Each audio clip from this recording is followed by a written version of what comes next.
बिल्कुल चुनाव लड़ रहे हैं और निर्दलीय लड़ रहे हैं। किसी भी पार्टी से नहीं लड़ रहे हैं। मैंने यूट्यूब पे वीडियो डाला था जिसमें मैं भूल गया था या बता नहीं पाया था उसमें कि निर्दलीय लड़ रहे हैं। कई लोग पूछ रहे थे, ये सवाल बहुत सही किया आपने, निर्दलीय लड़ रहा हूँ बिल्कुल। मोदी जी के आप भी बड़े फैन थे, पहले मैंने देखा। तो ऐसा क्या कोई दिक्कत आई या फिर क्या सिचुएशन आई कि आपको मोदी जी के खिलाफ चुनाव लड़ना पड़ा, मतलब लड़ रहे हो आप, ऐसा कुछ? देखिए, सबसे बड़ी दिक्कत तो अभी चल रही है, वही दिक्कत थी मेन, तो जिससे मुझे बहुत दुख हुआ। मैं यूट्यूब पे वीडियो बनाता हूँ और कॉमेडी के मेरे वीडियो रहते हैं, जैसे सब लोगों ने देखा है। तो मैं जैसे मोदी जी मन की बात करते हैं वैसे ही मैं ढंग की बात करता हूँ। तो ढंग की बात जब करता हूँ तो मैं देखता हूँ कि पॉलिटिकल कंटेंट क्या चल रहा है। जब मैंने सूरत का मामला देखा तो मुझे बहुत दुख हुआ, लेकिन फिर भी मैंने उस पर कॉमेडी बनाई। लेकिन फिर जब इंदौर में सेम चीज़ हुई तो मुझे बहुत दुख हुआ। मैंने कहा ये अभी इसके बारे में कोई आवाज़ ही नहीं उठा रहा है, मतलब एक पार्टी के कैंडिडेट उसमें जा रहे हैं और वो पार्टी भी कुछ नहीं बोल रही है। 543 कैंडिडेट होते हैं जिसमें कांग्रेस एक बड़ी पार्टी है, उसके 2 कैंडिडेट ऐसे चले जाएं, ये बहुत बड़ी बात है देश के लोकतंत्र में। अब वो कैंडिडेट चले गए, उन्होंने कुछ तो उनको बोला होगा, तो मुझे बहुत दुख हुआ कि एक सूरत इतने लोग रहते हैं वहाँ पे, तो ऐसा नहीं है कि लोगों ने निर्विरोध उनको बनाया है, वो छल कपट से मतलब इस तरीके से निर्विरोध बनेंगे तो मुझे बहुत दुख होगा। हर नागरिक को दुख होना चाहिए, क्योंकि वोट का जो अधिकार है वो हर नागरिक का अधिकार है, वो अगर आपको नहीं मिलेगा तो इसमें लोकतंत्र खतरे में ही आएगा, सीधी सी बात है। और एक एक वोट का अधिकार है सबको। वहीं पे अगर सूरत की जनता को अगर वोट का अधिकार मिलता है और वोट देते, चाहे 2 ही कैंडिडेट होते, 75% वहाँ पे बीजेपी वोट लेती है, जीतती है, साफ जीतती, फिर इसमें इतना कुछ करने की क्या ज़रूरत थी? तो एक उदाहरण पेश किया जा सकता था। तो ये इससे मुझे बहुत दुख हुआ। तो मैंने कहा मैं जा कर के लड़ूंगा। मुझे अगर पता होता सूरत में ऐसे मामला होगा तो मैं सूरत से लड़ता। और अब मैंने सूरत का मामला देखा, इंदौर का मामला देखा, तो मुझे लगा वाराणसी से लड़ना चाहिए, क्योंकि वाराणसी की जो सीट है उस पर पूरे देश की नज़र है। वाराणसी जो है वो पूरा एक देश में मान करके चल रहा हूँ और वहाँ पे मोदी जी लड़ रहे हैं। मोदी जी का संसदीय क्षेत्र है, वहाँ से मोदी जी के सामने मैं लड़ूंगा तो मैं ये बात पूरे देश को कह पाऊँगा कि ये गलत हो रहा है, ये बिल्कुल नहीं होना चाहिए। बीजेपी कहती है कि अब की बार 400 पार, और हम भी 2014 में भक्त रहे हुए हैं, 272 हमने भी उसमें सपोर्ट किया था।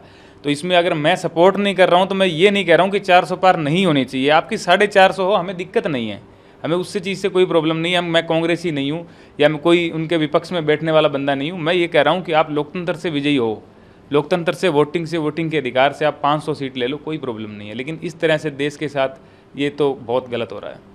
चर्चा ये भी चल रही है कि श्याम रंगीला जी हैं जो पॉपुलर होने के लिए काम कर रहे हैं, क्योंकि आपके सामने कैंडिडेट जो है प्रधानमंत्री है वो नरेंद्र मोदी जी है। क्या ये भी कोई कारण है? सर देखिए, पॉपुलर तो मैं थोड़ा सा तो पहले से हूँ, इतना तो मैं हूँ ही कि आप सब मीडिया वाले इतना प्यार देते हैं, पहले भी देते आए हैं।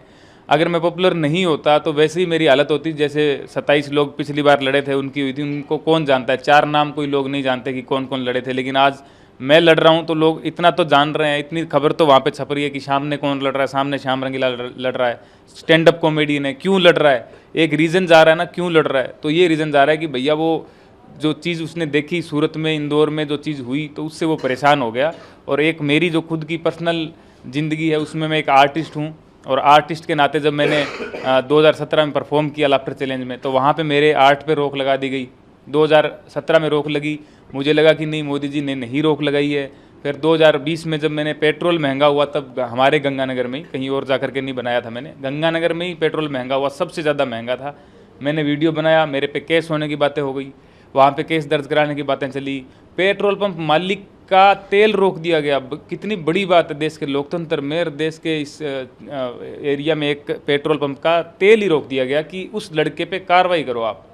कितनी बड़ी बात है। लेकिन मीडिया का मुझे इतना सहयोग मिला, लोगों का इतना सहयोग मिला कि वो उनको पीछे हटना पड़ा, नहीं तो कुछ तो कर देते मेरे। और मेरा जो किसान फैमिली है, पापा जी किसान है, उन पे क्या बीतती है मुझे उस दिन पता चला कि मैंने कितना 2014 में सपोर्ट किया और आज मुझे ही फेस करनी पड़ रही है चीज़ें। और 2021 में फिर 22 में फिर वो जो हुआ मामला नील गाय वाला, मैंने खाना खिलाया जैसे मोदी जी खिलाते हैं, मैंने भी खिलाया, मुझे जुर्माना देना पड़ा।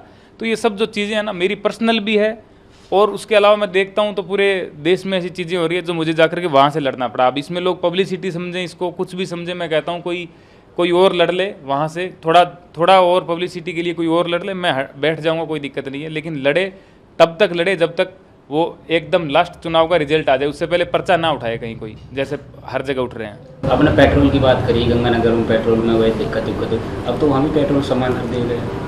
सर बहुत बढ़िया बात है। मुझे लगता है कि अगर मेरे वीडियो से वो मुझे गिरफ्तार करने की जगह अगर पेट्रोल 1 रुपया भी कम कर, मैं को 10 पैसे भी कम कर देते, मुझे बहुत खुशी होती कि यार एक नागरिक की कॉमेडी वीडियो से इतना फ़र्क पड़ा कि 10 पैसे यहाँ पे कम हो गया।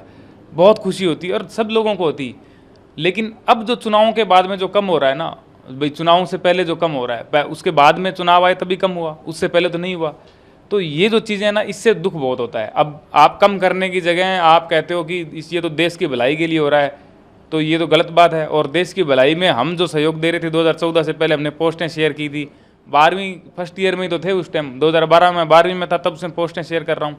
तो हमारा भी तो योगदान भी है गवर्नमेंट में, और उसी योगदान के बाद में हमें ये चीज़ फेस करने को मिले कि पेट्रोल डीजल महंगा होने के में हम वीडियो बनाए और हमें गिरफ्तारी करनी पड़े, खुद को जाना पड़े वहाँ पे।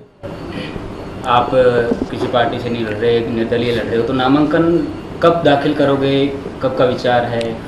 सर नामांकन दाखिल करने का हमारा वाराणसी जाने का प्लान है 10 तारीख को, और अभी डिसीजन चल रहा है कि हम 10 को नामांकन करें या 11 को करें, ये डिसीजन चल रहा है।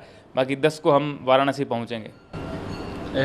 थोड़े दिन पहले आपने आम आदमी पार्टी ज्वाइन की थी, तो आम आदमी पार्टी आपने ज्वाइन की, उसके बावजूद आप निर्दलीय लड़ रहे हो, तो इसका कारण क्या रहा? देखिए बिल्कुल कारण रहा है। जो आम आदमी पार्टी है वो राजस्थान में हमने चुनाव के लिए ज्वाइन की थी, और जिस समय हमने ज्वाइन की थी उस समय बहुत बढ़िया माहौल भी था, हमने पूरा जी जान लगाने के लिए हम उतरे भी थे। लेकिन पार्टी की कुछ अब जो डिसीज़न लेते हैं ना, वो पार्टी यहाँ के जो लोग हैं, पार्टी के मेन जो लोग बैठे हैं वो डिसीज़न लेते हैं। अब उनकी टीम की रणनीति या डिसीजन ऐसे नहीं हुए कि राजस्थान में उस तरीके का काम हुआ हो उनकी, क्योंकि जब भी मीटिंग होती थी तो 200 सीटों पे चुनाव लड़ेंगे ऐसा उनका निर्णय लिया जाता था, और ग्राउंड लेवल पे मुझे नहीं लगता कि इतना कोई ज़्यादा वो काम हुआ था। तो वो एक अलग चीज़ है। वो विधानसभा के चुनाव भी चले गए, उसमें मैंने भी कोई ज़्यादा भागीदारी नहीं दिखाई। उसके बाद में जो चीज़ है वो है ये गठबंधन, इंडी गठबंधन हुआ, उसमें आम आदमी पार्टी भी है, बाकी सारी पार्टियों ने मिल करके काम करने का विचार बनाया हुआ है। तो वहाँ से वाराणसी से जो है वो अजय राय जी हैं, वो प्रभारी हैं, वहाँ अध्यक्ष हैं, वो कांग्रेस के मेन वही हैं पूरे उत्तर प्रदेश में। तो वो वहाँ से लड़ रहे हैं और 2 बार लड़ भी चुके हैं। तो अब मैं जा कर के वहाँ ये नहीं कह सकता कि मैं आम आदमी पार्टी से लड़ना चाहता हूँ या मैं किसी और पार्टी से लड़ना चाहता हूँ और आप मुझे लड़ने दीजिए। अब वो उनकी अपनी आज़ादी है, और उनकी आज़ादी क्या, उनका तो गठबंधन ही है। वो आज़ादी मेरी है कि मैं इंडिपेंडेंट लड़ूँ।